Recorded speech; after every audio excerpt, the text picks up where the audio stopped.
kalian, marilah padu suaramu dengan gitaku yang gemar, memuji yang maha besar.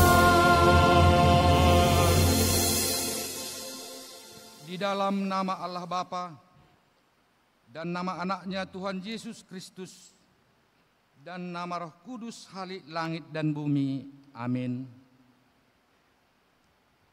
Siapa gerangan ada padaku di sorga selain Engkau? Selain Engkau tidak ada yang kuingini di bumi. Sekalipun dagingku dan hatiku habis lenyap, gunung batuku dan bagianku tetap Allah selama-lamanya. Haleluya. Haleluya, haleluya, haleluya.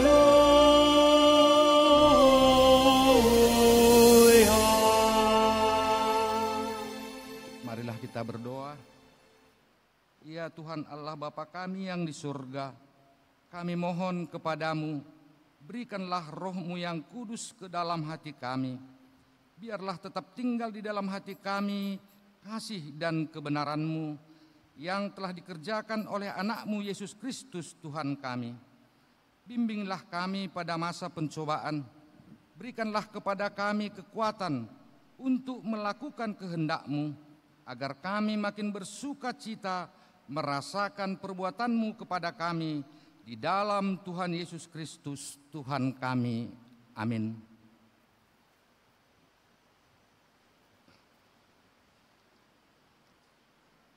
Kita puji Tuhan dari Kidung Jemaat nomor 58 ayat 1 dan 4.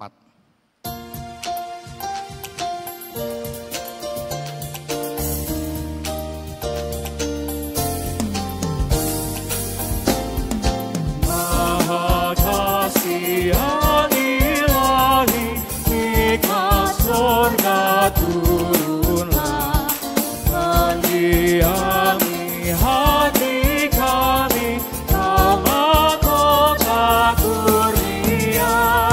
Yesus kau berlimpah rahmat, sumber kasih yang besar, datanglah membawa selamat bagi kami yang nyentang. Sempurnakan ciptaan-Mu, basuh noda dan cerah, tunjukkanlah bumi baru yang penuh bahagia.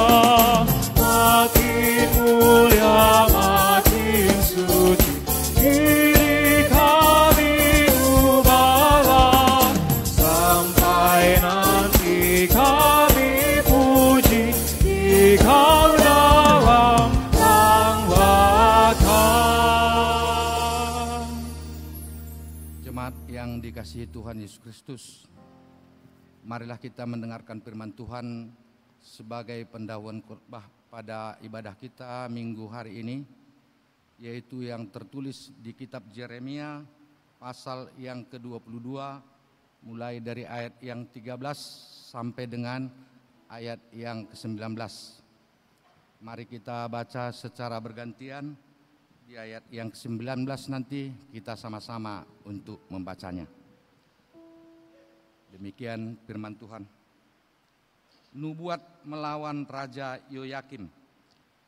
Celakalah dia yang membangun istananya berdasarkan ketidakadilan dan anjungnya berdasarkan kelaliman, yang mempekerjakan sesamanya dengan cuma-cuma dan tidak memberikan upahnya kepadanya. Yang berkata, aku hendak mendirikan bagiku istana yang besar dan ruang-ruang atas yang luas. Lalu ia meretasnya untuk membuat jendela, melapisinya dengan kayu aras dan mengecatnya merah. Sangkamu, rajakah engkau, Jika engkau bertanding dalam hal pemakaian kayu aras, tidakkah ayahmu makan minum juga dan beroleh kenikmatan, tetapi ia melakukan keadilan dan kebenaran. Orang sengsara dan orang miskin dengan adil. Bukankah itu namanya mengenal aku? Demikianlah firman Tuhan.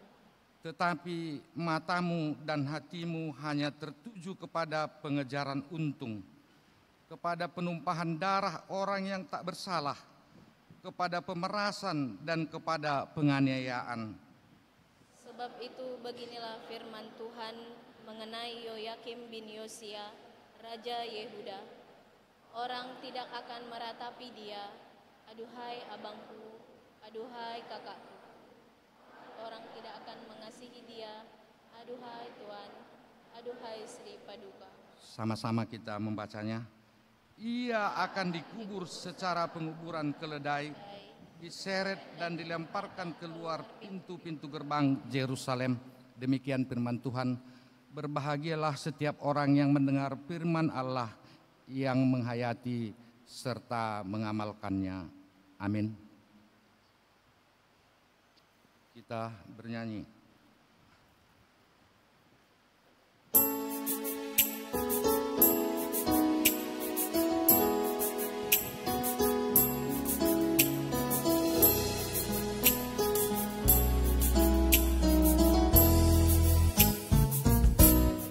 Hidup ini adalah kesempatan. Hidup ini untuk melayani Tuhan. Jangan sia-siakan waktu yang Tuhan beri. Hidup ini hanya sementara. Oh Tuhan, pakailah hidupku selagi aku masih kuat. Bila saatnya nanti ku tak berdaya lagi, hidup ini sudah jadi berkah. Hidup ini adalah kesempatan. Hidup ini untuk melayani Tuhan. Jangan sia-siakan waktu yang Tuhan beri. Hidup ini harus jadi berkah. Oh Tuhan, pakailah hidupku selagi aku masih kuat. Bila saatnya nanti ku tak berdaya lagi, hidup ini sudah jadi berkah. Oh Tuhan, pakailah hidupku selagi aku masih kuat. Bila saatnya nanti ku tak berdaya lagi, hidup ini sudah jadi berkah. Bila saatnya nanti ku tak berdaya lagi, hidup ini sudah jadi berkah.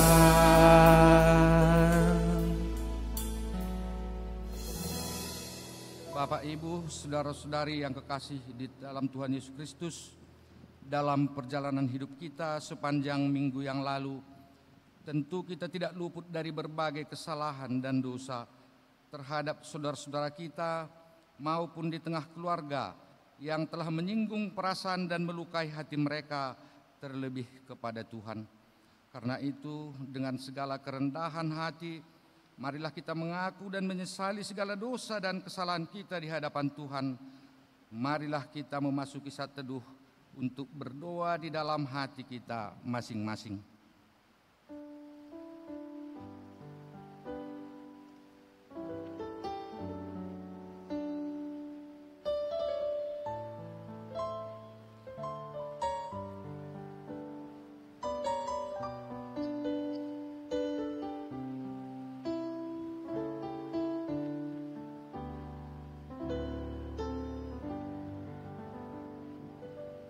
Bapa kami yang bertahta di dalam kerajaan surga, Engkaulah Tuhan yang berkuasa mengampuni segala dosa umat manusia, dan pengampunan itu telah Engkau serahkan kepada Yesus Kristus Tuhan kami, anak-Mu yang tunggal itu. Tolong dan kasihanilah kami, agar kami yakin dan percaya akan kampunan dosa kami, sehingga kami benar-benar merasa bahagia di dalam hidup kami. Suruh apalah kiranya kepada kami Roh-Mu yang kudus itu, untuk menerangi pikiran dan jiwa kami, sehingga kami tidak merasa bimbang akan kasih-Mu, dan kami beroleh kekuatan untuk meninggalkan segala kejahatan dan keinginan dunia ini. Sekarang kami persembahkan diri dan jiwa kami kepadamu sebagai suatu persembahan yang hidup, kudus dan mulia, di dalam nama Yesus Kristus, Tuhan dan Juru Selamat kami. Amin. Janji Tuhan tentang pengampunan dosa. Marilah kepadaku semua yang letih lesu dan beban berat, aku akan memberi kelegaan kepadamu.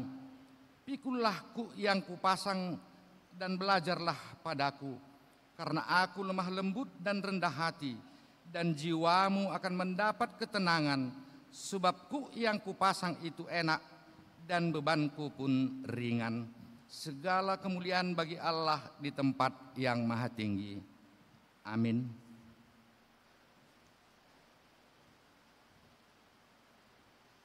Kita puji Tuhan dari Kidung Jemaat nomor 407 ayat 1 dan ayat 3.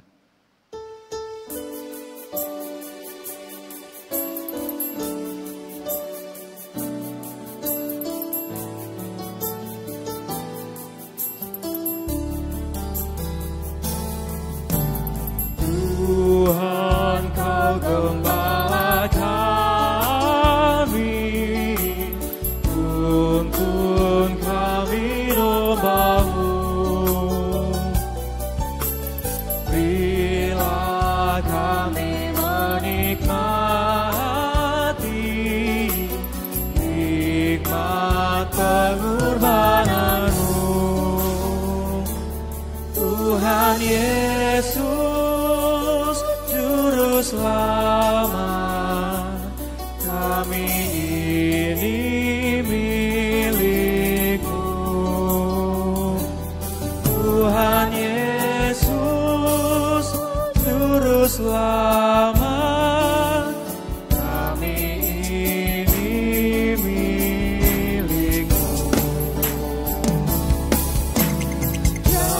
Janji-Mu Kau terima kami, walau hina bercela. Yang berdosa Kau sucikan, Kau bebaskan yang lemah. Tuhan Yesus Juru Selamat, kini kami berserah. Tuhan Yesus Juru Selamat, kini kami berserah.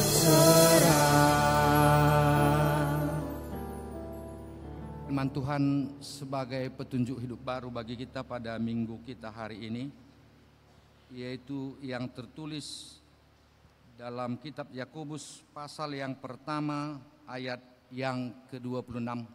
Demikian firman Tuhan. Jikalau ada seseorang menganggap dirinya beribadah, tetapi tidak mengekang lidahnya, ia menipu dirinya sendiri, maka sia-sialah ibadahnya. Sekali lagi saya bacakan. Jikalau ada seorang menganggap dirinya beribadah, tetapi tidak mengekang lidahnya, ia menipu dirinya sendiri, maka sia-sialah ibadahnya. Demikian firman Tuhan. Mari kita sama-sama memohon kekuatan daripada Tuhan. Ya Allah Bapa kami, berilah kami kekuatan untuk melakukan yang sesuai dengan firman-Mu. Amin. Kita puji Tuhan dari pelengkap Kidung Jemaat nomor 264 ayat 1 sampai 2.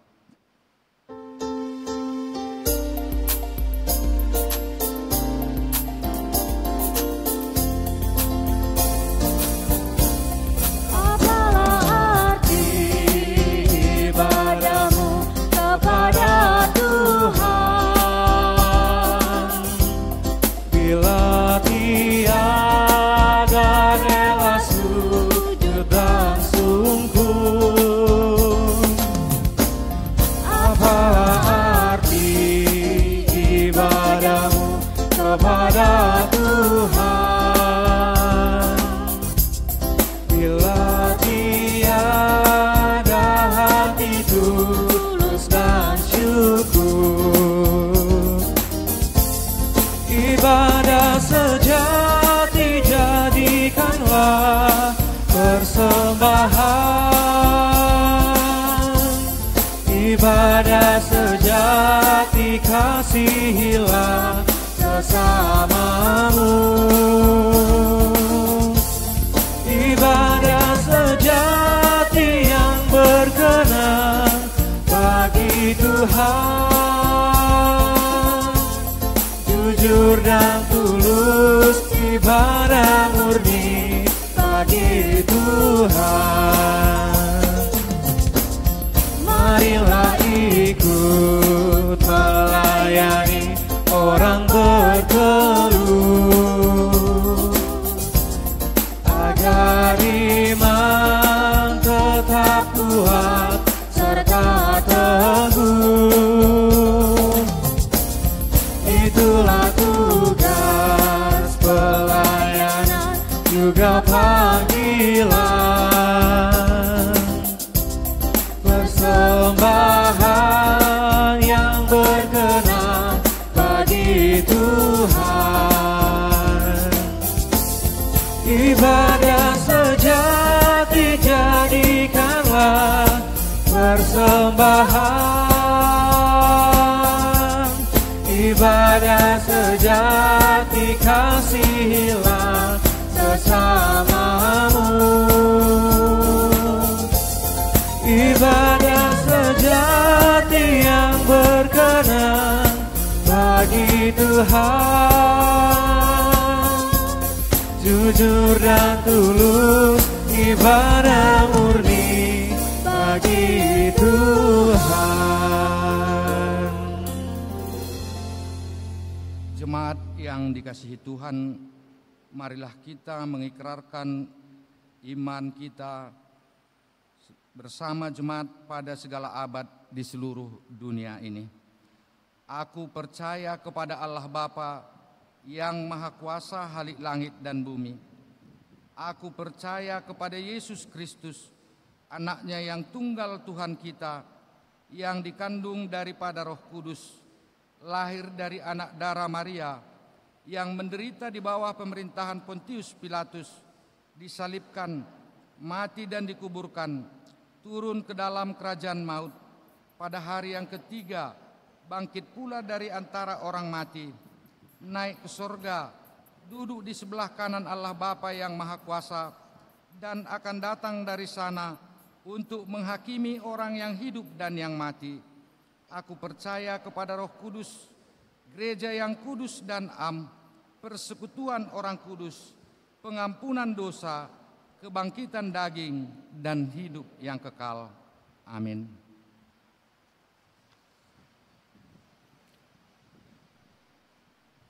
Sebagai tambahan berita jemaat kepada kita, yang pertama adalah pada hari ini, Minggu tanggal 28 September 2025, Gereja GKPI Padang Bulan Jemaat Pamen genap berusia 61 tahun. Sebagai ungkapan rasa syukur kepada seluruh jemaat yang beribadah pada sesi ibadah pagi, sore, dan malam, akan dibagikan snack box kue kotak setelah selesai ibadah. Yang kedua, seminar sehari seksi perempuan GKPI Sersot Padang Bulan 1. Pada hari Sabtu tanggal 4 Oktober 2025 jam 13 WIB, seksi perempuan Jemaat GKPI Padang Bulan menyelenggarakan seminar sehari dengan tema cara mengatasi konflik dan krisis dalam keluarga. Seminar sehari ini diadakan di Gereja GKPI Padang Bulan ini dan akan dihadiri oleh seksi perempuan Jemaat GKPI Padang Bulan, Jemaat Sarirjo, dan Jemaat Sri Gunting. Yang ketiga, pemeriksaan kesehatan gratis. Siogianya hari ini dilaksanakan pemeriksaan kesehatan gratis. Namun berhubung hari ini adalah ulang tahun gereja kita, maka pemeriksaan kesehatan gratis pada setiap jemaat yang beribadah yang ingin diperiksa akan dilaksanakan kembali minggu depan tanggal 5 Oktober 2025 setelah selesai ibadah minggu pagi dan setelah selesai ibadah minggu siang. Tetapi kami mohon kepada kita semua bahwa biarlah bagi jemaat yang belum pernah mengadakan pemeriksaan kesehatan, bagi yang sudah diberikanlah kesempatan bagi yang belum. Itulah tambahan berita jemaat kepada kita pada minggu hari ini. Untuk mempersiapkan hati kita menyambut sabda Allah, kita puji Tuhan dari nomor 40 ayat 1 sampai 2 dan 4.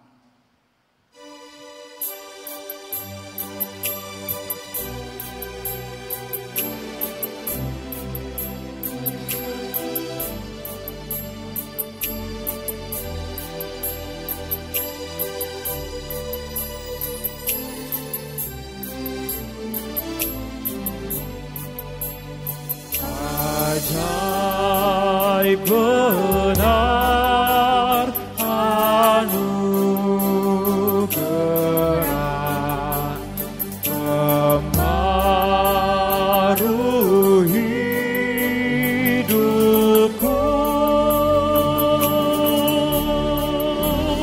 Ku hilang buta berjalan, olehnya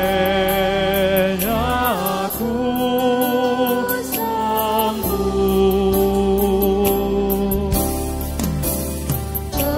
Ketika insyaku cemas, sekarang ku lega.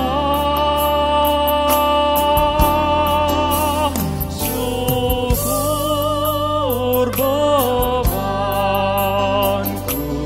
dah lepas, berkat anugerah.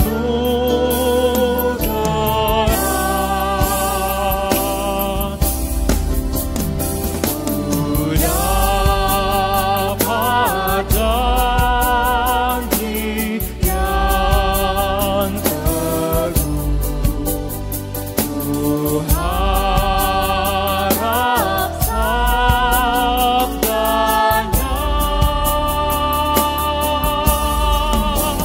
Dan Tuhanlah perisaiku tetap selamanya.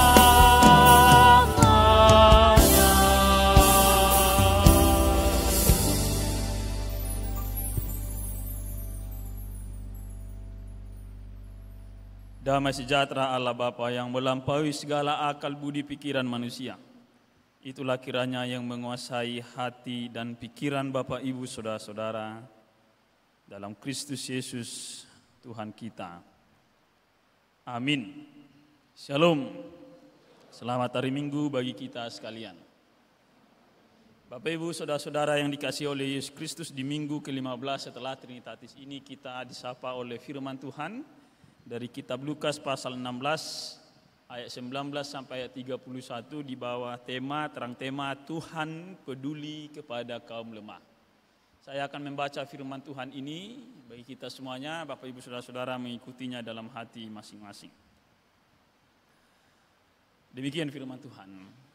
Ada seorang kaya yang selalu berpakaian jubah ungu dan kain halus, dan setiap hari ia bersukaria dalam kemewahan.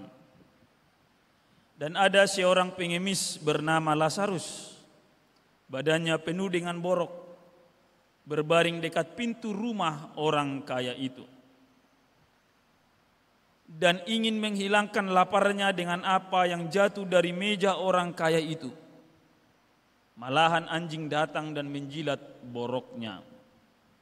Kemudian matilah orang miskin itu, lalu dibawa oleh malaikat-malaikat ke pangkuan Abraham.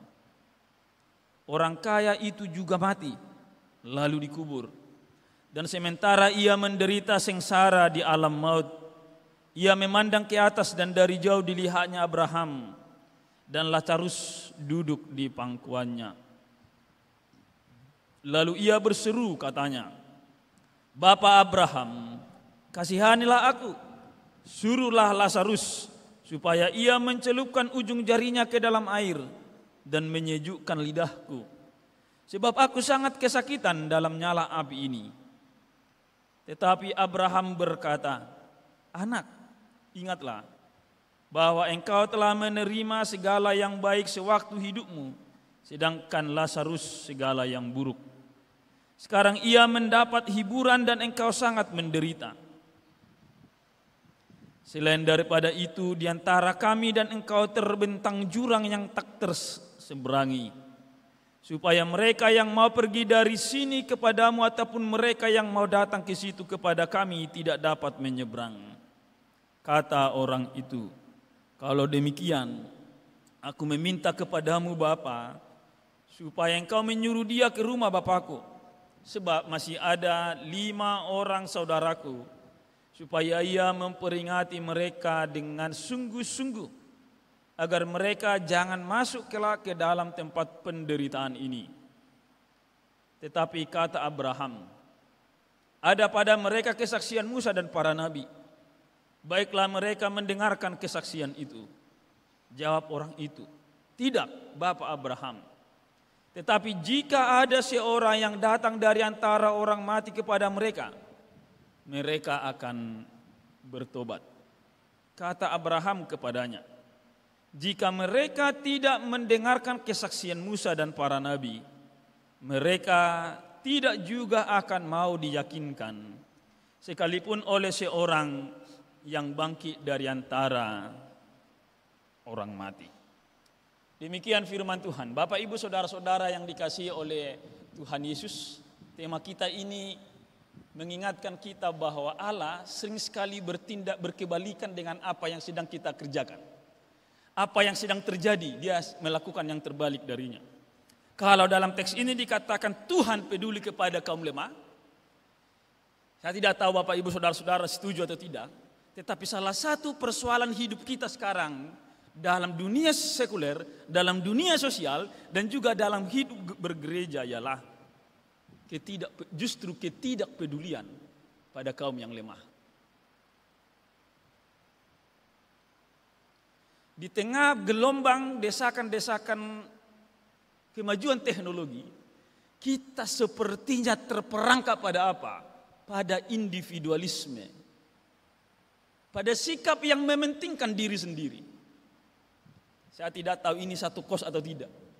Bisa saja anak-anak perempuan ini, para mahasiswa ini hidup dalam satu kamar dalam kosan, tapi dalam 3 jam mereka tidak berbicara satu dengan yang lain. Mereka tidak mempedulikan apa yang terjadi dengan kawannya satu dengan yang lain. Karena apa? Dia sibuk pada dirinya sendiri. Ketidakpedulian ini, Bapak Ibu saudara-saudara, disebabkan oleh karena apa? Keegoan. Dan keegoan menimbulkan apa? Ketidakpedulian, dan ketidakpedulian menimbulkan apa? Kesenjangan. Kesenjangan antara si kaya dan si miskin, kesenjangan antara yang berpendidikan dengan yang tidak berpendidikan, kesenjangan antara yang hidup di kota dan yang di desa, kesenjangan antara pejabat dengan rakyat jelata. Tadi pagi pun saya bertanya, dan perlu ini dijawab hati masing-masing. Berapa kalikah Anda dalam 1 minggu menyatakan aku tak peduli? I don't care. Peduli amat. Emangnya lu siapa?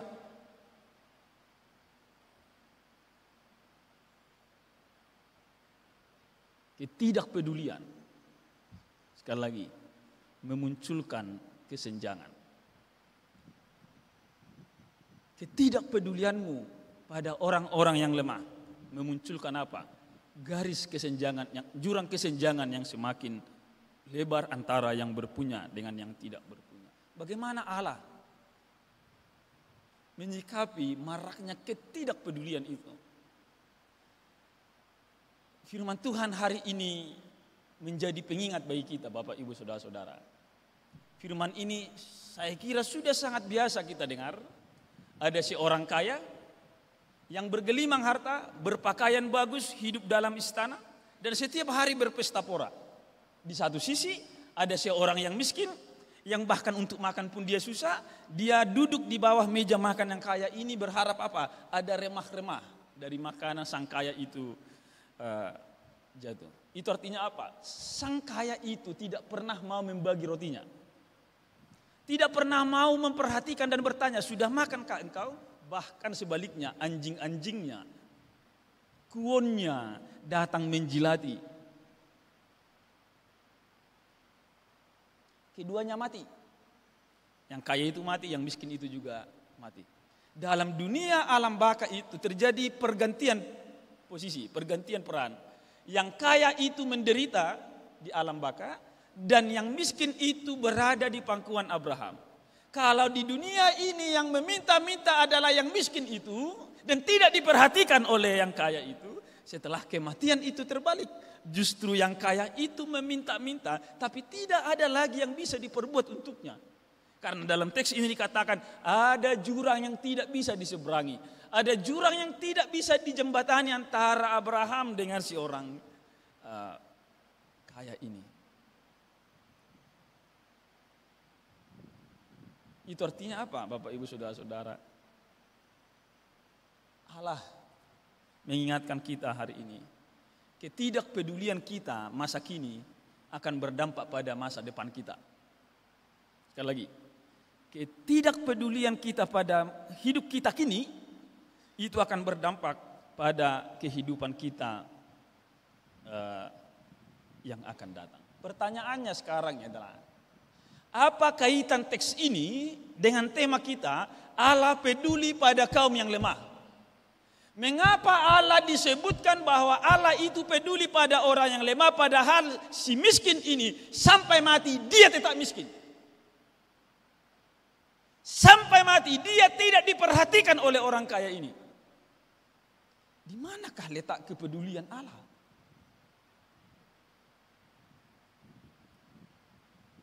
Saya ingin bertanya, jawablah dalam hatimu juga. Di dunia ini, di kampungmu, atau di kota ini, nama siapakah yang paling sering disebut? Yang paling sering diingat? Nama orang kaya atau nama orang miskin? Nama para pejabat atau nama para pengemis?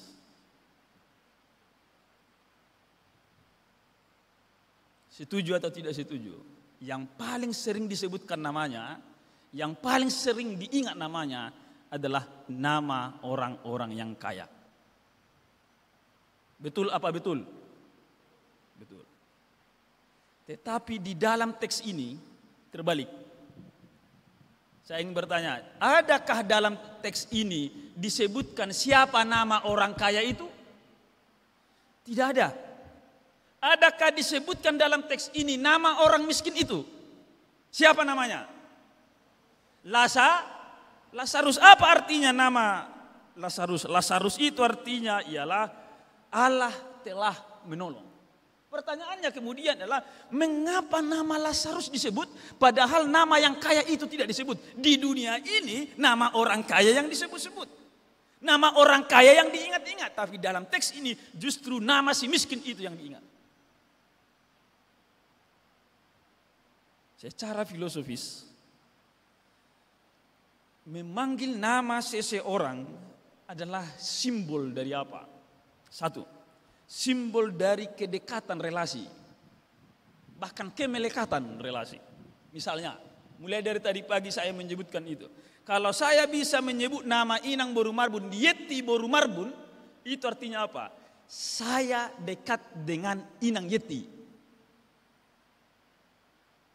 Tidak mungkin kalau saya tidak memiliki relasi yang baik dengan Inang Yeti ini, saya bisa menyebut namanya. Tapi karena saya dekat, maka saya menyebut namanya. Ketika Allah sebagai sutradara dalam teks ini menyebut nama Lazarus yang miskin itu, Allah ingin mengatakan apa? Aku dekat dengan Lazarus. Dan sukacita orang percaya sesungguhnya ialah kedekatannya pada Allah. Bukan apa yang sedang terjadi padanya. Sekali lagi, sukacita orang percaya adalah relasinya, kedekatannya dengan Allah, bukan apa yang sedang terjadi dalam hidupnya. Lihatlah para mahasiswa dan mahasiswi ini, jika you sudah punya pacar, saya tanya, mana yang paling membahagiakanmu? Kamu duduk beribadah atau kamu duduk bersama pacarmu meski hanya minum teh manis, atau makan sebanyak-banyaknya di rumah makan tapi tidak ada pacarmu? Mana yang paling kau senangi?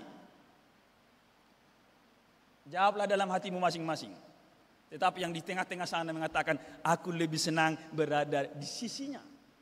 Meski ke gereja ini pun mereka jalan kaki. Tetapi dunia serasa milik mereka.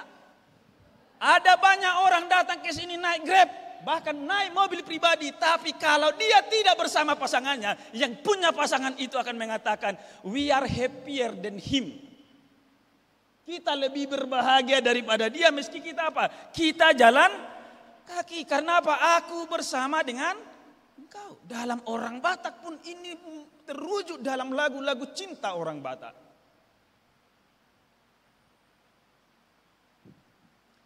Nasonang dohita nadua. Itu lagunya, tapi sedang makan ikan asin. Asal mahuida bohimi bohaina nungatung sonang rohaki. Asal aku melihat wajahmu, hatiku telah senang. Padahal sekali lagi apa? Dia belum bayar uang kuliah, uang kosnya masih menunggak. Tapi asal kuliah wajahmu, asal aku berelasi baik denganmu, I am happy. Maka ketika Allah menyebut nama Lazarus, Allah yang mengatakan aku dekat padamu dan aku bersama dengan engkau. Maka Lazarus berada dalam apa? Dalam kemelekatan dengan Allah. Itu sebabnya sekali lagi, iman orang percaya itu tidak ditentukan oleh apa yang sedang terjadi padanya. Tapi sebaliknya, iman orang percaya itulah yang menentukan sikapnya pada situasi yang sedang terjadi padanya. Yang kedua, jika Allah menyebut nama Lazarus, itu artinya Allah memiliki dan Lazarus berada dalam kepemilikan Allah. Dan sekaligus Lazarus berada dalam kuasa Allah. Kau pernah memanggil nama dosenmu langsung? Pernah langsung, namanya tanpa embel-embel Pak atau embel-embel Bu. Jika nama dosenmu itu sama seperti saya, Dirgos misalnya. Pernah kau menyebut, Dirgos tanda tangani dulu skripsiku ini? Pernah? Gak akan, karena apa? You berada di bawah kekuasaannya. Tapi kalau saya memanggil nama anak saya bisa. Bisa, karena apa? Karena anak saya itu berada dalam kuasa saya. Saya bisa memanggil nama istri saya? Bisa, karena apa? Kami memiliki relasi yang dekat, kami memiliki kepemilikan dan juga berada dalam kuasa yang setara. Ketika Allah menyebut nama Lazarus si miskin itu, Allah sedang ingin mengatakan, Lazarus, dalam kependeritaanmu ini kau tetap milikku. Meskipun yang kaya ini tidak pernah memperhatikanmu, tapi engkau milikku. Kau berada di bawah otoritasku. Kau berada di bawah kuasaku. Dengan kata lain apa? Aku peduli padamu. Jika dunia ini meninggalkan kita karena kemiskinan kita, karena kelemahan kita, Allah senantiasa membuka tangannya merangkul kita. Ketika dunia ini tidak ada yang mau menjulurkan tangannya untuk menolongmu, Allah senantiasa mau menjulurkan tangannya. Mari bangkit bersama-sama dengan aku.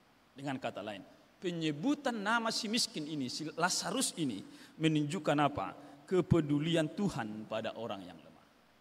Dan sebaliknya, tiadanya nama orang kaya ini menunjukkan apa? Meski dia kaya, tapi dia tidak memiliki relasi yang baik dengan Tuhan. Meski dia kaya, tetapi dia dilupakan pada akhirnya. Sekaya apapun dia tanpa relasi dengan Tuhan, dia akan tetap dilupakan. Tidak ada namanya. Itu jawab dalam hatimu ya.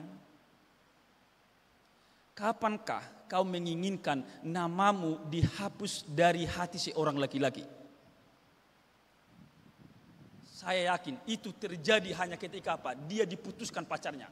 Hapuskan saja namaku dalam sejarah kehidupanmu. Dan kita mengatakan, oke.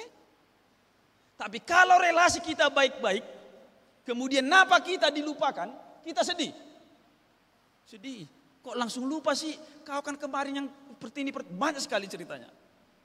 Tapi kalau dia sudah tidak memiliki relasi yang baik, dia akan mengatakan, hapus saja namaku dari kenanganmu. Bahkan foto-fotoku hapus dari galeri-galerimu. Jika ada foto yang tercetak, bakar sajalah foto itu. Karena apa? Aku tak mau menjadi kenangan.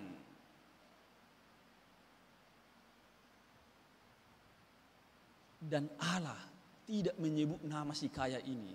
Si kaya ini, sehebat apapun, semega apapun, seberpesta pora apapun dia, tetap dilupakan. Mengapa dia dilupakan? Bukan karena dia kaya. Jangan seakan-akan nanti Allah tidak menginginkan kita kaya. Dia dilupakan karena satu kesalahan. Yaitu apa? Dia tidak peduli.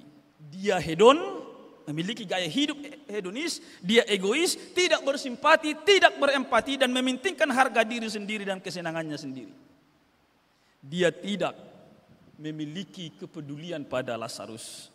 Dia mati rasa.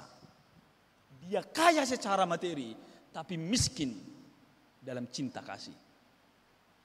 Dan rupanya Allah kita yang penuh dengan cinta itu lebih memilih orang yang kaya dalam cinta kasih daripada orang yang kaya dalam harta benda, tapi miskin di dalam cinta kasih.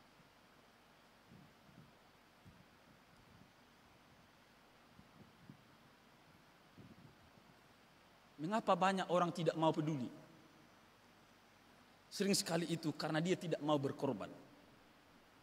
Karena ada seorang penulis konselor pernikahan bernama Paul Prost pernah mengatakan, kepedulian membutuhkan pengorbanan besar, tetapi ketidakpedulian menimbulkan kerugian besar. Sekali lagi, kepedulian membutuhkan pengorbanan besar. Ketidakpedulian menimbulkan kerugian besar. Pertanyaannya sekarang, mana yang kau pilih? Kau akan berkorban besar atau rugi besar? Sekali lagi, kau akan memilih berkorban besar atau rugi besar? Dalam teks ini itu terjadi. Ketika orang kaya ini tidak peduli, tidak mau berkorban, tidak mau berbagi sesuatu pada Lazarus, dia akhirnya apa? Dia akhirnya memperoleh kerugian yang sangat besar. setelah dia mati. Dia jatuh pada Hades, dunia orang mati yang terus menyala-nyala apinya. Dan dia memohon-mohon kepada Abraham dan Lazarus, tidak bisa lagi. Ketidakpeduliannya membuat dia jatuh pada penderitaan yang kekal. Jika tadi saya yang ditanya, mana yang kau pilih Abang Pendeta? Berkorban besar atau rugi besar, saya akan memilih berkorban besar. Dan itulah wujud kepedulian Allah. Dia mau berkorban bahkan nyawanya di kayu salib untuk kita yang dicintainya. Itu sebabnya salah satu bukti dari cinta adalah kepedulian.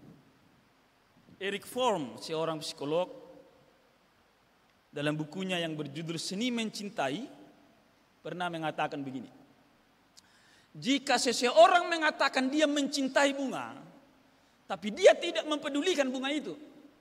Ketika seseorang mengatakan dia mencintai bunga, tapi kita melihat dia tidak pernah menyiram bunga itu, dia berbohong. Jika ada laki-laki yang mengatakan, I do love you, you are my moon, you are my star, tapi you tak pernah ditanya, sudah makan babe? Lagi ngapain yang?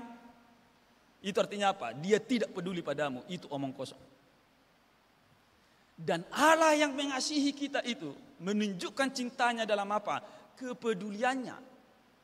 Kepeduliannya itu mewujud dalam apa? Dia mau dan mampu berkorban besar untuk kita, bahkan mengorbankan nyawanya demi kita yang dikasihinya. Maka kita sekarang bergerak dulu pada posisi kita yang kebanyakan mahasiswa ini. Ketidakpedulianmu pada pendidikanmu akan membuat engkau rugi besar di masa depan. Tapi kepedulianmu dengan mau berkorban demi masa depanmu, dengan pendidikanmu ini hidup dalam kedisiplinan, akan membutuhkan pengorbanan yang besar.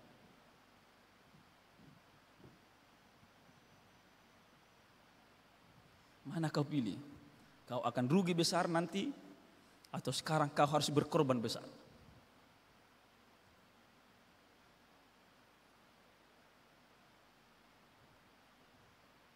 Jika kau tidak peduli pada pendidikanmu, kau hanya sibuk terus scrolling media sosialmu. Karena media sosial ini sangat memikat.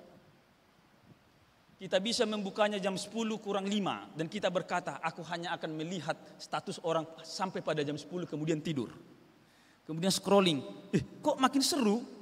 Terus dibuka sampai jam 12:30, terus dibuka. Sudah lihatnya, oh jam 2 besok mau ujian setengah semester. Rupanya sudah 1:30 jam 2, matanya ini tidak bisa lagi tidur. Ya udahlah, langsung aja lah terus. Akhirnya dia bangun jam 10, ujiannya jam 8. Bahasa Batakna mengangguk bober maibana. Dia menangis sejadi-jadinya. Karena scrolling ini dan nongki-nongki ini sering membuat kita apa? Memperpanjang durasi kuliah. Yang rugi siapa? You, yang rugi siapa? Orang tuamu. Dan yang paling rugi adalah dirimu sendiri. Kau akan melihat orang sudah wisuda bergandengan dengan pacarnya. Kau hanya disuruh menjadi tukang foto. Itu fotokan dulu kami. Dipoto. Cekrek. Kawanmu itu senyum. Padahal engkau berfoto. Ya Tuhan, aku kapan? Yang melakukan itu siapa? Karena ketidakpedulianmu. Sekali lagi, kepedulian membutuhkan pengorbanan besar. Ketidakpedulian menimbulkan kerugian besar. Ketidakpedulian orang kaya ini masa hidupnya menimbulkan kerugian besar padanya. Karena apa? Dia hidup menderita dalam kekekalan.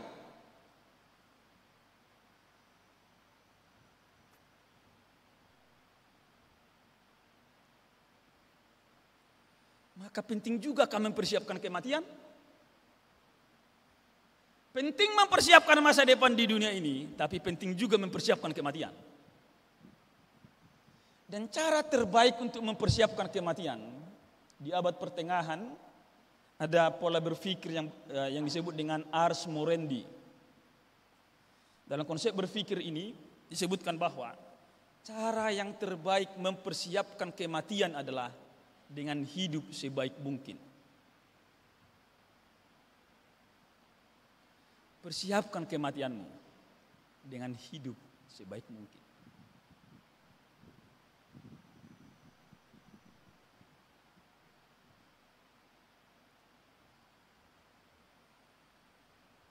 Si Lazarus mati, orang kaya mati. Dan di alam baka itu, sang kaya itu mulai berubah. Kalau di masa hidupnya di dunia ini tidak peduli pada siapapun termasuk pada Lazarus. Di dunia orang mati itu ketika dia sudah digambarkan mengalami penderitaan, dia berkata, "Bapak, tolonglah, suruhlah Lazarus ke rumah bapakku." Supaya apa? Supaya dia memperingati ada 5 lagi saudaraku di sana yang masih hidup. Supaya mereka tidak ikut dalam penderitaan ini. Dia peduli pada saudaranya. Tapi Lazarus mengatakan, Abraham mengatakan, sudah cukup waktunya.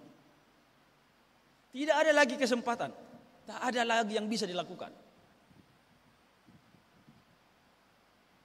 Bisa saya bayangkan betapa menyesalnya sang kaya ini selama-lamanya. Dalam dunia orang mati itu, dalam Hades itu, atau dalam bahasa yang lain, dalam neraka itu. Dia menyesal karena tidak ada lagi yang bisa diperbuatnya. Sangat menarik, saya pernah mendengar ungkapan dari seorang guru bahasa Inggris mengatakan begini. The pain of discipline is temporary. But the pain of regret atau the pain of regretness, it is forever. Penderitaan karena hidup dalam kedisiplinan itu sementara. Tapi penderitaan karena penyesalan itu berlangsung selamanya. Dan itu dia alami si kaya ini. Dia menyesal selama-lamanya dalam penderitaannya, kefanaannya. Dalam kekekalannya. Karena apa? Tak ada lagi yang bisa diperbuat. Maka jangan siksa dirimu adik-adikku para mahasiswa dalam penyesalan. Karena apa? Karena Anda tidak mempergunakan waktumu dengan sebaik-baiknya. Anda tidak hidup dengan sebaik-baiknya. Jika setelah kematian ini tidak ada lagi yang bisa diperbuat, maka selagi ada waktuku, aku harus mempergunakannya sebaik-baiknya. Selama masih ada kesempatan, hidupku ini menjadi berkat. Itu tadi lagu kita. Bila saatnya nanti ku tak berdaya lagi, hidup ini apa? Sudah jadi berkat. Suku-suku. Nah pertanyaannya, sudah sejauh mana hidupmu jadi berkat? Sudah sejauh mana hidupmu memberi sukacita pada orang tuamu?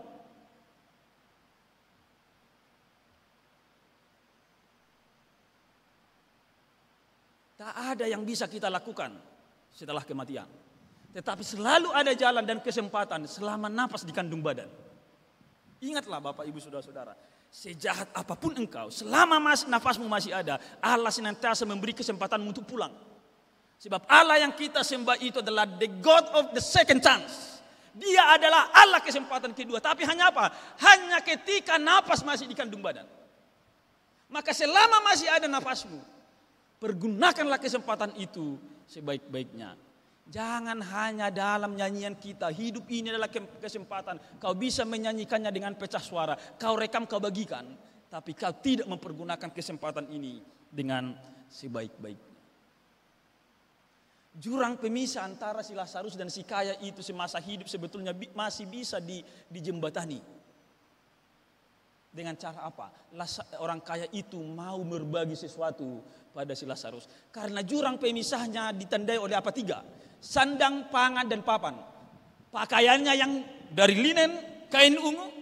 Makanannya yang berlimpah-limpah dan rumahnya seperti istana. Ketiga hal itu tidak dimiliki oleh siapa?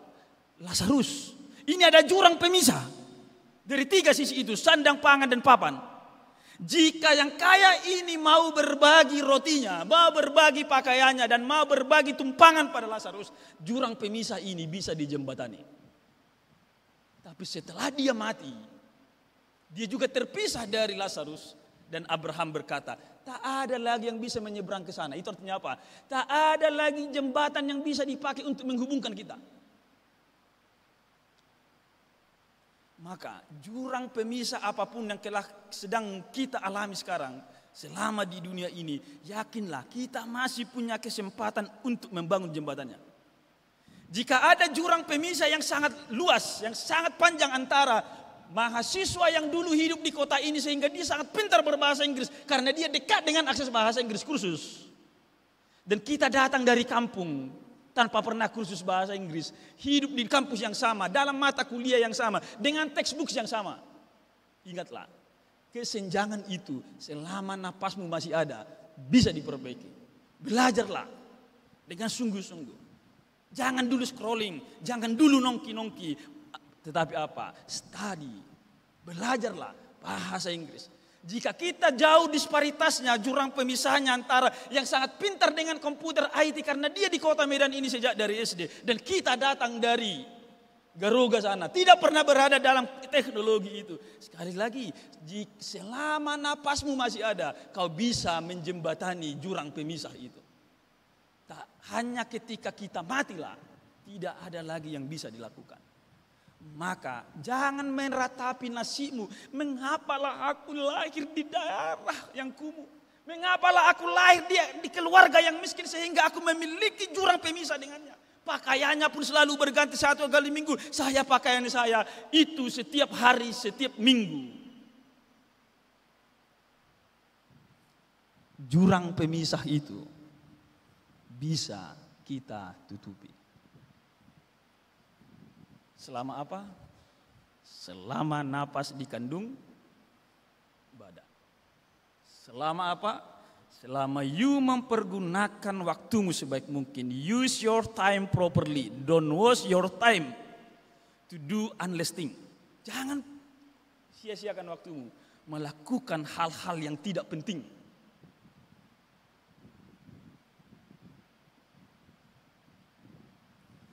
Lakukanlah hal-hal yang penting, pergunakanlah waktumu dengan sebaik mungkin.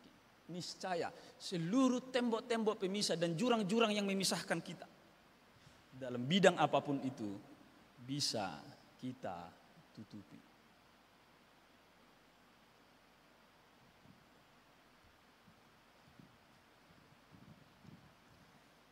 Maka tidak akan ada mahasiswa yang bergereja di GKP dan yang percaya pada Allah yang akan menyerah hanya karena kondisi ekonominya. Hanya karena keterbatasan bahasanya. Hanya karena keterbatasan intelektualnya. Dia akan tetap berjalan sebab apa? Allah peduli. Di Tarutung, di Dolok Sanggul bagi keluarga-keluarga yang miskin itu, bulan-bulan Juli itu sangat menyakitkan. Saya sering mendapat kabar dan datang langsung kepada saya, Pak Pendeta, anak saya masuk di USU, masuk di Undip, tapi saya tidak punya uang untuk menyekolahkannya. Saya katakan pada mereka, you punya Tuhan Inang? Ya punya Tuhan. Dan kau yakin Allah peduli? Ya, saya katakan. Ada satu keluarga datang, harusnya dia sudah berangkat tanggal 10 Bang Pendeta, tapi kebutuhannya 10.500.000, tapi saya tidak punya uang, hanya 1.500.000. Enggak mungkin lagi anakku itu sekolah, dia masuk di Undip. Saya katakan, berangkatlah dia sebelum tanggal 10. Dari mana uangnya Bang Pendeta? Pasti akan ada. Karena kita punya Allah yang peduli. Saya selalu mengatakan kawan-kawan, jika Allah mengizinkanmu masuk ke USU, itu artinya apa? Allah telah menyediakan yang penting untukmu. Dan melalui gereja, sebagai pendeta jemaat, saya menghubungi beberapa orang warga jemaat, termasuk warga jemaat Padang Bulan ini. Ada kondisi seperti ini, mohonlah dibantu. Marilah kita menjadi perpanjangan tangan Allah, mempeduli kasih ini. Dalam waktu 2 hari saja, semua yang dibutuhkan oleh warga jemaat saya ini terpenuhi. Bahkan sampai sekarang jadi ada yang setiap bulan rutin mengirimkan ke rekeningnya. Saya tidak mau ke rekening saya, langsung ke rekeningnya. Itulah yang saya sebut sebagai apa? Kehidupan kita di dunia ini tidak hanya untuk diri kita sendiri. Kehidupan gereja di dunia ini termasuk Padang Bulan ini bukan hanya untuk dirinya sendiri tapi juga untuk orang lain. Allah telah peduli padamu, tapi mengapa engkau tidak peduli pada orang lain?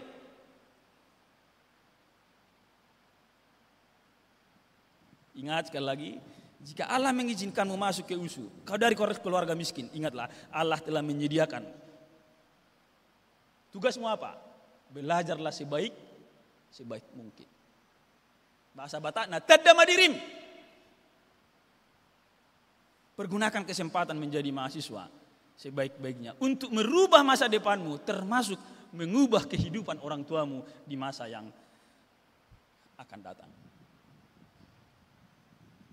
Anak saya masih kecil, dia suka main bola.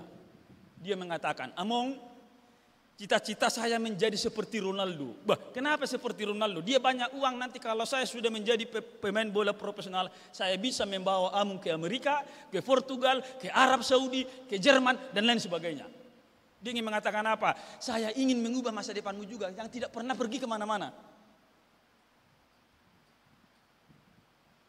Anak-anak masih kelas 1 SD. Pernahkah kau berpikir itu seperti itu?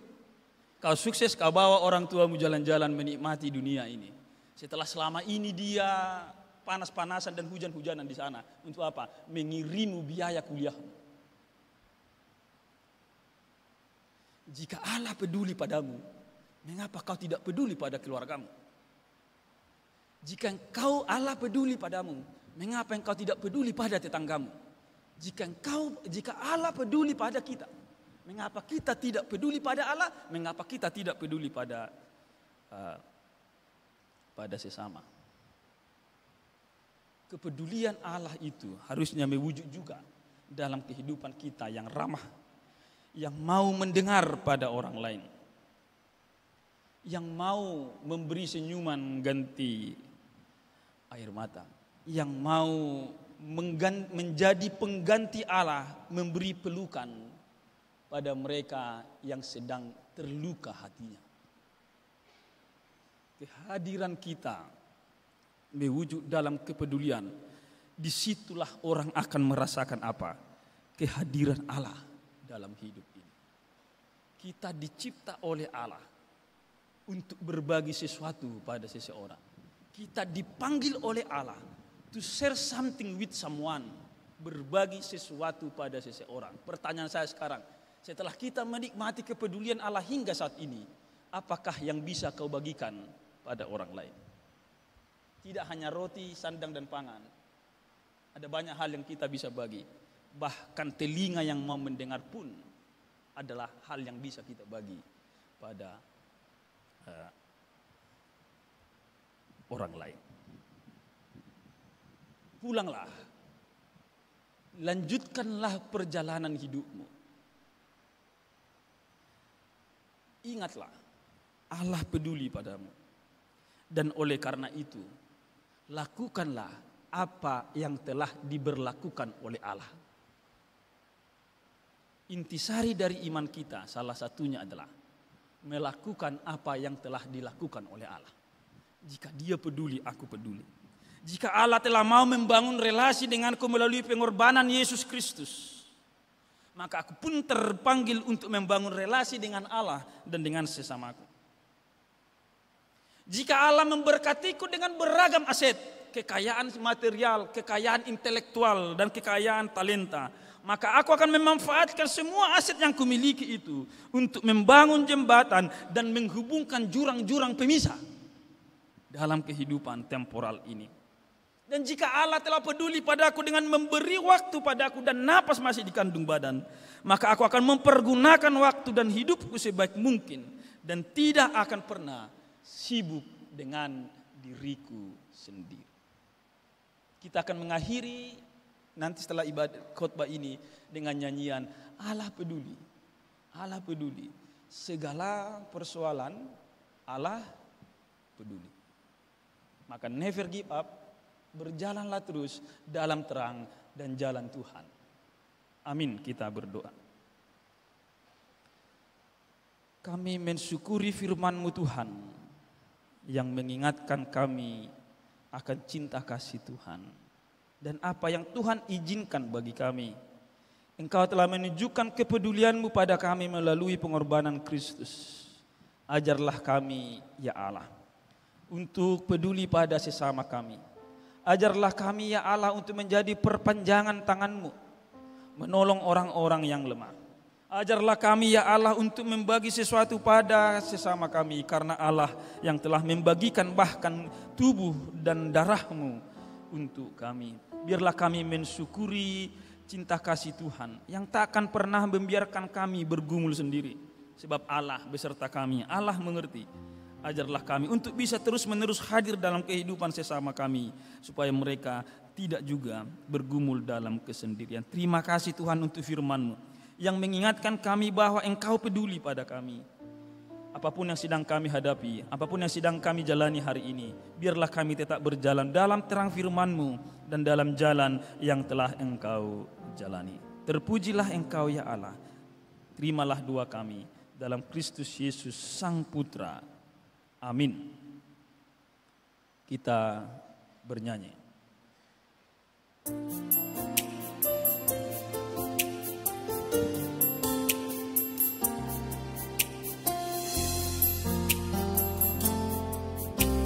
Banyak perkara yang tak dapat ku mengerti. Mengapakah harus terjadi di dalam kehidupan ini? Satu perkara yang ku simpan dalam hati, tiada satu pun yang terjadi tanpa Allah peduli. Allah mengerti, Allah peduli segala persoalan yang kita hadapi. Tak akan pernah dibiarkannya ku bergumul sendiri, sebab Allah mengerti.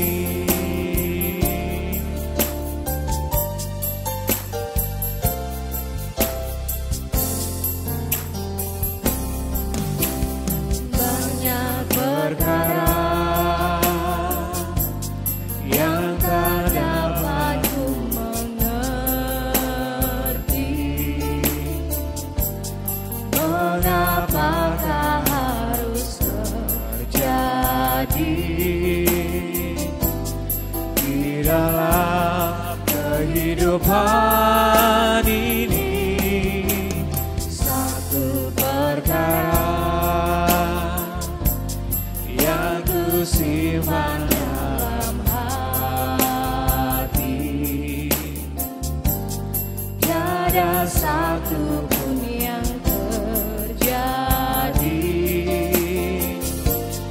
tanpa Allah peduli.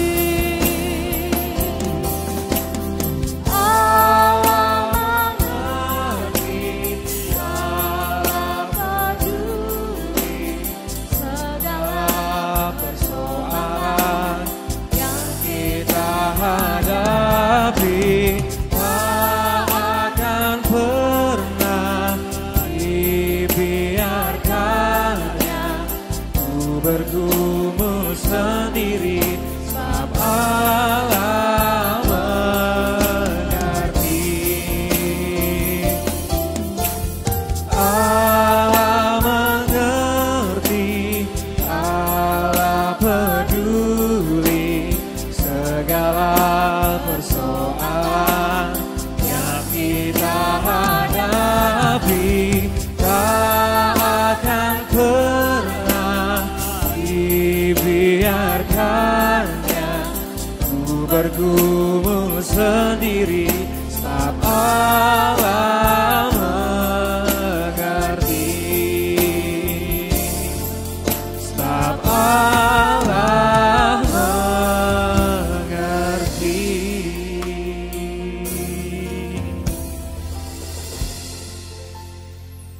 Kisah Para Rasul 20 ayat 35, firman Tuhan menghantar kita memberi persembahan.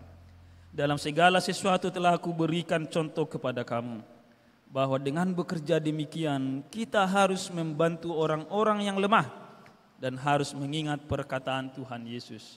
Sebab ia sendiri telah mengatakan, adalah lebih berbahagia memberi daripada menerima. Demikian firman Tuhan, kita menyerahkan persembahan kita dengan sukacita.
Kami undang untuk berdiri.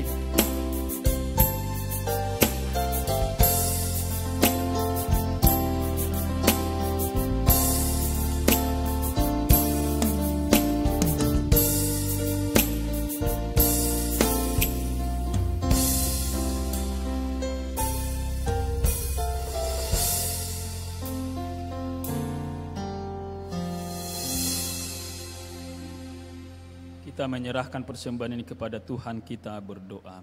Ya Allah, Bapa kami yang di surga, kami mengaku dengan setulus hati, Engkaulah sumber segala berkat dan karunia. Di sini kami memberikan persembahan syukur kami kepadamu. Terimalah persembahan umat-Mu dan berkatilah menjadi alat kesaksian, persekutuan dan pelayanan jemaat-Mu ini. Jadikanlah hidup kami persembahan yang berkenan kepadamu. Dan pakailah hidup kami untuk turut menghadirkan tanda-tanda kerajaan-Mu di dunia ini, kasih, keadilan, damai sejahtera dan sukacita. Bukalah hati kami oleh Roh Kudus-Mu, agar kami senantiasa mengucapkan syukur kepadamu. Di dalam nama Yesus Kristus Tuhan kami. Amin. Di sini aku semoga berkenan. Berapalah nilainya Tuhan dibandingkan berkat-Mu yang telah Kau limpahkan. Terimalah Tuhan, oh terimalah Tuhan. Bapa kami yang di surga, dikuduskanlah nama-Mu. Datanglah kerajaan-Mu, jadilah kehendak-Mu di bumi seperti di surga. Berikanlah kami pada hari ini makanan kami yang secukupnya. Dan ampunilah kami akan kesalahan kami seperti kami juga mengampuni orang yang bersalah kepada kami. Dan janganlah membawa kami ke dalam pencobaan, tetapi lepaskanlah kami dari yang jahat.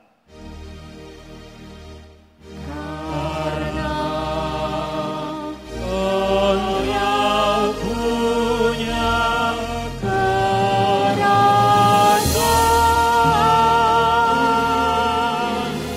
dan kekuasaan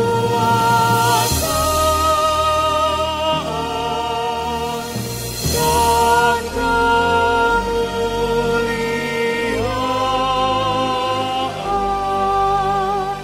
sampai selama-lamanya.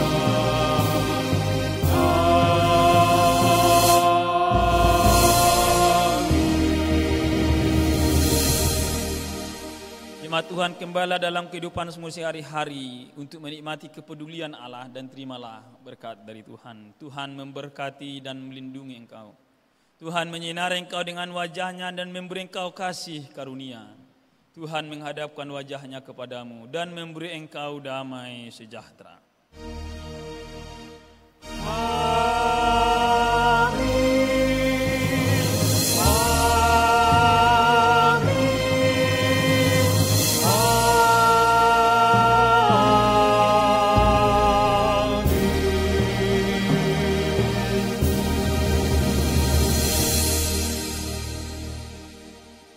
Shalom, selamat hari Minggu.